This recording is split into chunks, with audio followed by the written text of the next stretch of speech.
Hi, I'm Thomas Chase Jones, and I get a lot of people asking me about fusion and that sort of stuff.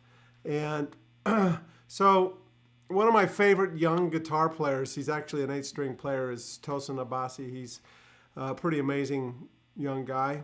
And he plays the 8-string. He uses a lot of extended intervals. So I thought I'd give a quick little lesson on extended intervals. The extended intervals are intervals that basically go across more than an octave. So, for example, if I take a fifth and I play this voicing right here, and then from this note, I play another fifth. This is a lot of guys would call this a add 9 chord or add 2, but actually this is 2/5, and this is what it looks like. And earlier there's another lesson we did on power chords, and I explained that a fifth is an octave displacement of fourths, so that fourths and fifths work really well together, and that's why. Like if I take like this low note right here and I put it up an octave here, I get a fourth. And on this fifth, if I take this low note up and put an octave, I get that fourth. So really, all the same sort of notes, they're just octave displacements, but that's why those intervals work good together. And these are called extended intervals.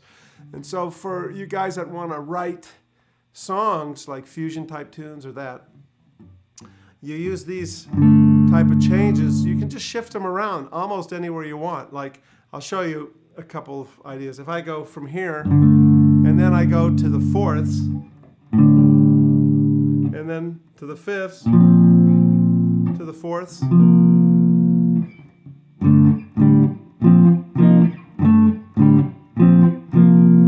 you can hear how it kind of has that.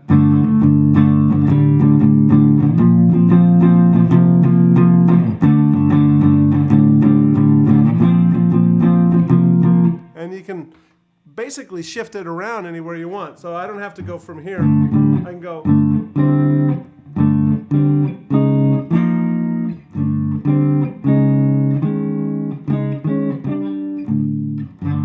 So basically all I'm doing is going back and forth from fifths to fourths, fifths to fourths, and let your ear kind of lead you where you want to go.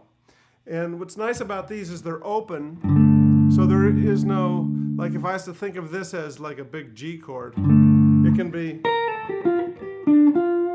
G minor, or it can be major.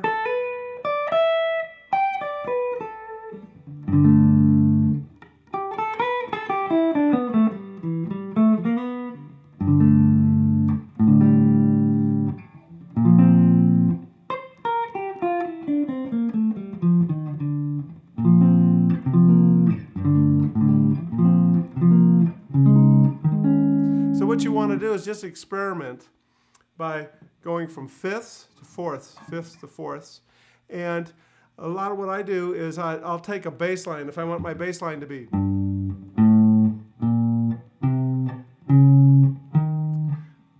so that'll be the bottom note, and I'll just go back and forth between fifths and fourths. So.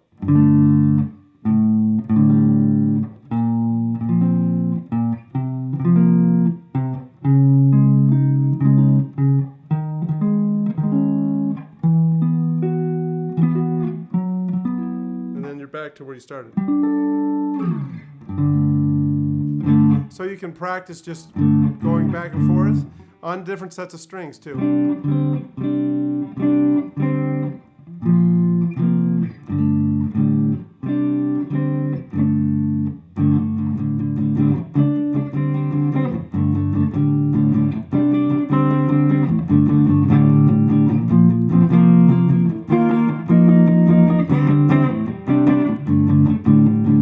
Write songs pretty easily that way, and they're good sounding intervals. And if the bass player just watches your low note, they'll come up with a nice line against that. These are called extended intervals. They get very involved, and there's a beautiful music theory behind how to use extended intervals, but it's really much more extensive than we can do in this one lesson. This is just to whet your appetite.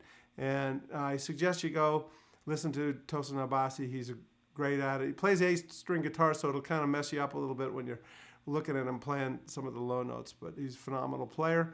And these are the type of harmonies he uses a lot, extended intervals. Okay, this is Tom Chase Jones, and thank you very much. We'll see you soon.